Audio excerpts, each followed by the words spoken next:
So I definitely talk to my psychiatrist. I definitely talk to my therapist. I definitely take my medications to make sure that, if needed, it's there. I know we all deal with depression differently. I don't want anyone to ever feel like depression is your gateway to suicide or your reason for suicide. I don't want anybody to ever feel that way. Nobody should have to go through depression alone. Definitely think of someone or think of anything or anywhere that you can go that you can get that opportunity to vent. Pick up your phone, Google.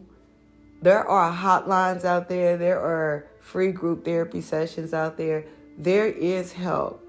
You cannot do this alone. It's a battle, and you need a team.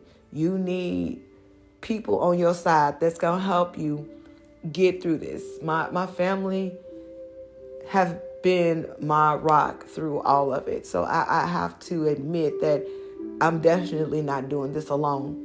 I can remember one of my worst depression moments, and it had to be maybe a year after she had passed away. And I thought the one with the birthday thing was bad. This one was even worse. I had been dreaming about my mom, and we were actually having a conversation on the phone, and I was catching her up with everything that was going on with the kids, with the job, with the hubby. I'm just talking to her, and then all of a sudden the phone gets staticky in the dream. And she was like, "Girl, I can't hear you no more. Call me right back." And I'm like, "Okay." At the end of the phone call, I wake up. Me not realizing this is a dream. I wake up, I go to the bathroom, come back, pick up my cell phone to call my mom. And it hit me. Oh my God, that was a dream. I can't call my mom. She's dead. Oh, Lord, when I tell you I was right back in the bed.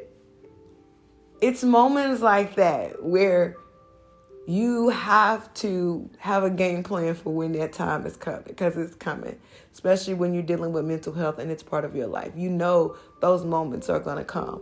Prepare yourself for when those moments come.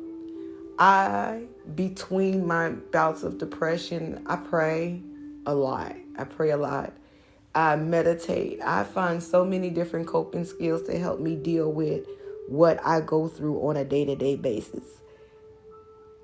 I am not the strongest woman in the world. I don't even pretend to be. And I'm not having this conversation with you to come off as, oh, I've succeeded. I've beat this and you can too. No, by no means is that what this is. This is more so I struggle with this still to this day, every day.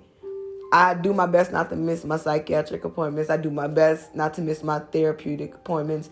I do my best to stay on top of my medications, and I do my best to take care of myself, not just physically, but definitely mentally. I take time to myself to where I get that moment to breathe. I get that moment to reflect on what I'm doing in life right now, and I'm not down on myself about it. I'm reflect on those things so that I can think of ways to make it better, so that I can think of ways to not feel the way that I feel about whatever I'm going through at that time. Like for right now, I'm going through a thing with my family where we're not speaking to each other. And I'm not saying not speaking to each other as we're mad at each other. It's just our last interaction with each other was not good. And that's not good for my mental health. It makes me depressed when I can't connect with my people. It makes me depressed that I already live 1,500 miles away from them, and now we're at a point where we can't even communicate with each other. But I'm handling it better than I would have handled it had I not had a psychiatrist, a therapist, medication, a strong family support system right in my household, a husband that is there for me, friends that I can talk to about the situation without judgment.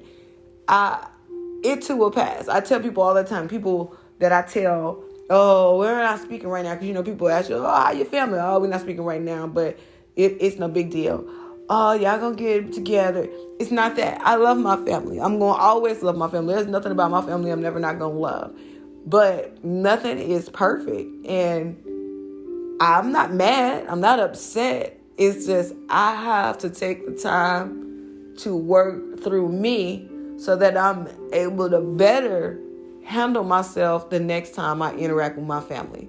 It's not something that you know that's going to go away. Your family's never going to go away. What's wrong with you is never going to go away. So what you have to do is you have to take the initiative to figure out what works best for you to deal with you when those situations interact with each other. Your mental health and your and my family. Well, my family and my mental health, it don't always work well. So when I am with my family, I know it's not often that it happens, but I know that if there's a moment where I'm going to hear something or something's going to happen that's going to send me into a mode of depression or something like that, I'm better equipped to deal with it. I know we all have our own stories about how we got to the point of depression. I can only tell my story. My mom was my person, and I miss her so much. She was the only one that I could tell everything, and there was no judgment about what I said or what I did. She always gave me sound advice. She did stuff wrong. She was by means no angel. My mama was no angel, but for the most part, I knew my mom loved me. I know my mom loves me. I know that's my guardian angel. I know she's watching her baby every day. And I know, especially with what I've been going through over this past 21, 22 year, she has got to be the one that's there protecting me from all that has come my way. So my guardian angel is there. I love my mom. There is no amount of time that I can actually say that would have been enough time. I know that was one thing I would continue to say when she first passes. I didn't get enough time. I didn't get enough time. I don't think there's any such thing as enough time when it comes to losing your mother when you're that close. What I do say is the depression that you feel after it can be helped. The depression that you feel during those moments that you miss her most can be helped. Talk to somebody. I have nothing against people who just don't like spreading their business. I don't like talking about it. I get it. I definitely get it. I'm a talker.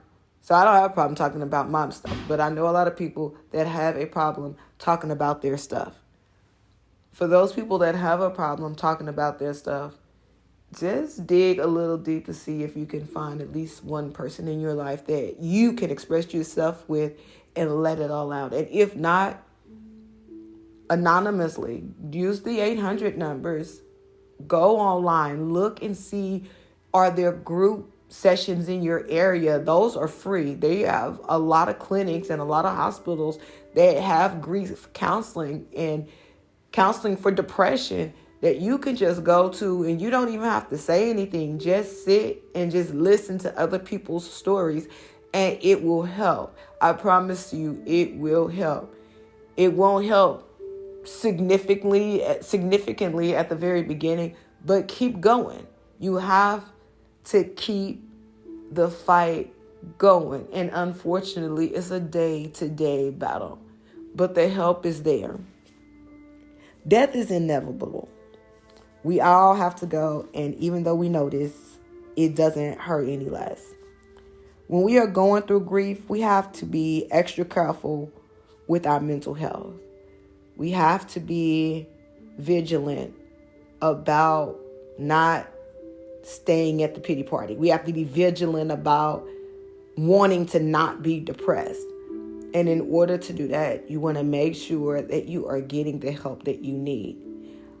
I'm only making this suggestion for you because I know for sure it worked for me. And I am as stubborn as they come. I'm a hardhead. I don't like being sick. Admitting that I don't have control like I thought I did That was the worst self-reflection I think I've ever had to experience. Letting go of that control. It's not in my hands. I've been to church years. I've listened to the Bible verses that please believe me. I know over and over and over the adages and adages and adages that people give you to motivate you to keep you going. But it's real, one day at a time. And move at your pace. Don't let anyone try to convince you that you're not progressing fast enough. I know a lot of us don't have the means to be able to sit back and grieve and take the time that's needed. Days or weeks, just away from civilization, from society, from work, from kids, from family. Some of us can't afford that luxury. I understand. What I am asking is talk to somebody, and an hour of, I ain't gonna say meditation. I meditate terribly, but I do an hour of coloring. I do an hour of word searches. I do an hour of fill-it-ins. I do something that distracts my mind for at least an hour a day to give my mind an opportunity to stop thinking about the everyday hustle and bustle that drags me down. It's not an easy process because that mind is always going. My mind stay clicking. I've learned to control it. I've learned to control at least that part of it. I know what I have to do to help myself to stop from spiraling down that rabbit hole. I want to thank you so much for joining me with I Don't Look Like What I've Been Through with EJayShonte. I hope my words today have encouraged you to at least start a conversation. I hope my words today have encouraged you to at least take a look at self and see what you can do to make it better. And more importantly, I hope our conversation today gives you the strength or the power or whatever it is that's blocking you to reach out to somebody and just talk about that depression you're going through. And it doesn't have to be about grief. Mine's is primarily grief. So that's why I discuss grief. Whatever your depressions is stemming from, talk about it. Talk about it with somebody.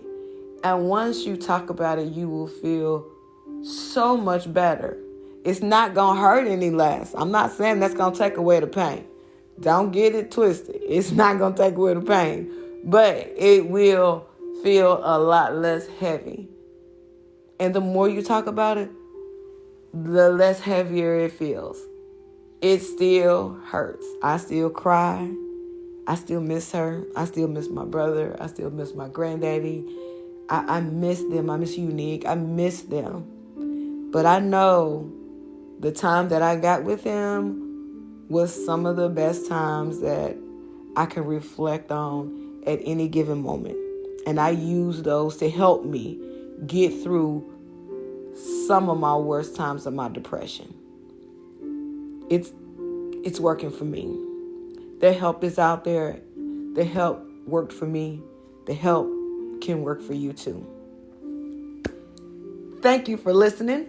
You can reach me at pageproduction@outlook.com. That's Page, P as in Paul, A as in Apple, J as in John, E as in Elephant, P as in Paul, R as in Rainbow, O as in October, D as in Dog, U as in Umbrella, C as in Cat, T as in Tom, I as in Igloo, O as in October, N as in Nancy, at outlook.com. Please, please, please email me, show ideas. Please email me what you think of the show. Please tell me if you ever want to go live with me. Any comments that you want to talk about. If you want to just talk about your grief, I'm there for you. Shoot me an email. Let's talk. Again, for the 100th time, thank you for joining me. I Don't Look Like What I've Been Through with EJayShonte. Talk to you next time.